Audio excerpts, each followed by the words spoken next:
President Joe Biden says the U.S. is negotiating a new UN resolution on Gaza that, quote, we may be able to agree to. The country is holding talks with key allies.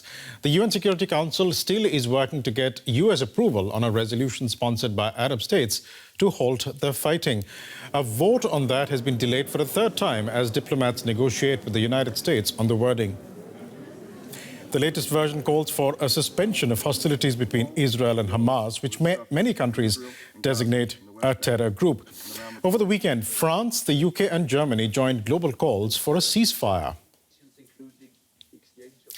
But even if the Security Council passes a ceasefire resolution, it's not clear if it would be heeded. Hamas has issued a statement saying there should be, quote, no talk about prisoners or exchange deals except after a full cessation of aggression. And speaking as those negotiations went on at the UN, Israeli Prime Minister Benjamin Netanyahu also appeared to rule out any truce.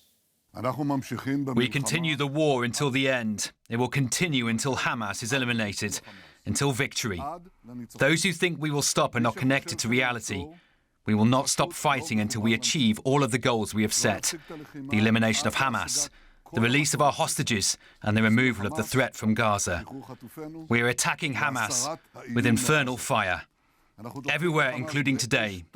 We also attack their assistants from near and far.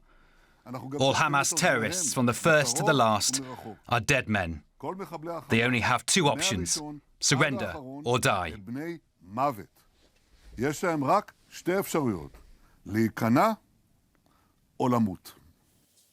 For more on those diplomatic talks and the politics surrounding the situation in Gaza, I'm joined from Tel Aviv by Mairav Zonszein, a journalist and senior Middle East analyst with the International Crisis Group. Mairav, can I just get your reaction on what Benjamin Netanyahu has said? He has talked about fighting on till the very end. It doesn't sound very much like Mr. Netanyahu would respect any truce, if at all it was agreed at the UN or in another venue.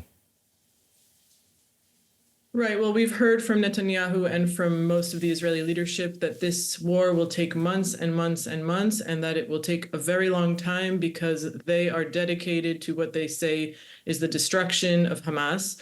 That military objective is something that almost 3 months into this war, it is hard to see. I don't think that Israel is able to really build a victory narrative at this point. And Netanyahu, as many know and understand, is interested in political survival. He's already in a re-election campaign, as he knows that most Israelis are interested in an election or in some kind of removal of him from power once this war ends. And so the question of if, how, and when this war will end remains very obscure. The victory remains completely elusive, and as such, Netanyahu continues to talk about endless war. Mairav, meanwhile, the U.S. also says, quote, very serious negotiations are taking place on a new ceasefire, Gaza ceasefire, but the prospects for a deal remain uncertain with Israel, as we just saw, and Hamas, both standing firm in their demands. What do you think is needed now, in your view, to break this deadlock? Well, we certainly need a ceasefire, but what's on the table currently from Israel is some kind of pause, the type of pause that we saw in late November in order to release hostages. There is great public pressure from the families of the hostages in Israel to first get the hostages out and then continue on with the war as Israel sees fit. So that what's on the table currently, both in the UN and in the Israeli proposal, is something that Hamas has officially rejected. Hamas wants a complete stop to the war, something that Israel rejects. But, as far as the crisis group is concerned, and certainly many humanitarian agencies, because of the disaster in Gaza, the starvation, the disease, the outbreak, and the fact that we don't really see an end to Hamas rule there yet, we need a ceasefire now. There's also regional escalation to worry about, and these are all reasons to stop the war and then enter into some kind of diplomatic and political process, which is really the only way that will bring security to Israelis.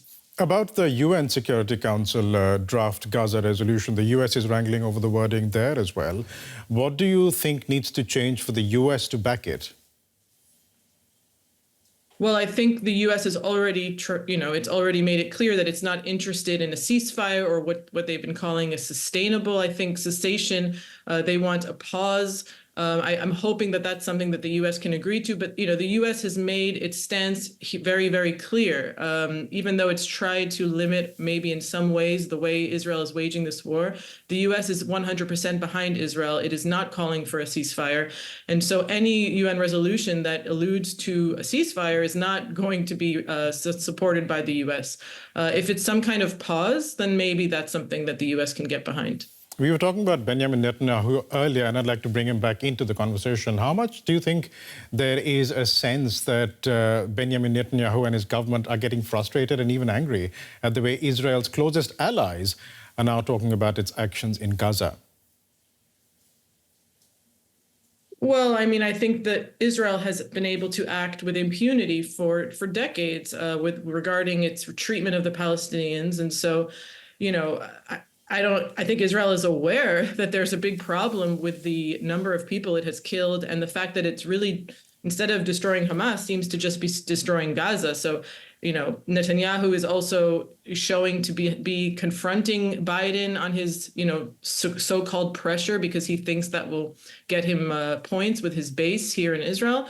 I don't really sense that Israel feels pressure from the world. Obviously, there's major protests in Western capitals, but otherwise, Israel continues to operate as it pleases, pretty much. We'll leave it there. Thanks so much for joining us today. Mairav Zonszein, senior analyst at the International Crisis Group in Tel Aviv. Thanks so much.